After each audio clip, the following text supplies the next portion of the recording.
बिस्मिल्लाहिर्रहमानिर्रहीम। अस्सलाम वालेकुम।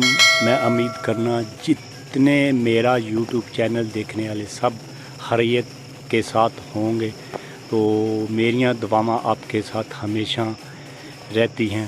तो आज का व्लॉग शुरू करने व्लॉग इस तरह का है कि मैं एक तेल मेहंदी पे आया हूँ और ये अभी तेल मेहंदी वाला आप जो देख रहे हैं ये जोड़ा जा रहा है।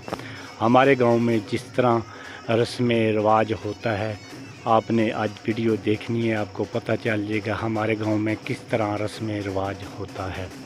ये सबसे चेंज आपको नज़र आएगा। तो इसके बाद जो वीडियो होगी वो तेल मेहंदी वाली होगी और मेहंदियाँ जो वो भी आएंगी, तो आपने वीडियो देखनी है। अभी मैं ये सिर्फ जोड़े वाली जो वीडियो आपको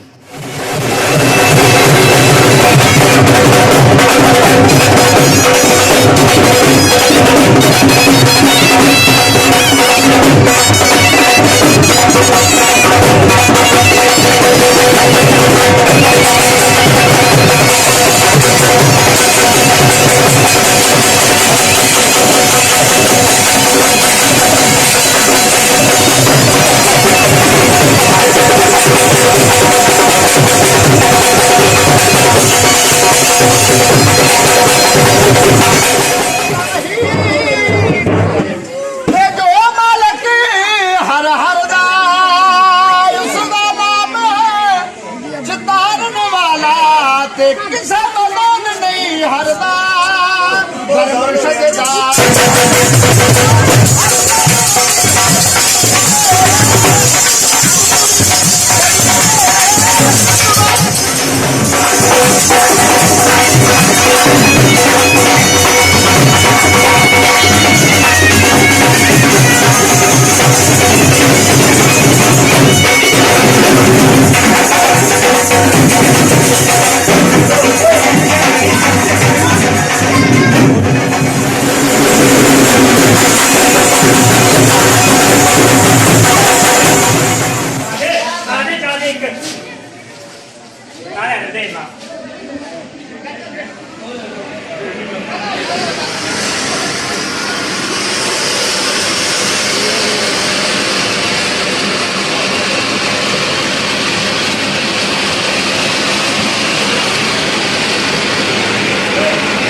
ठीक है।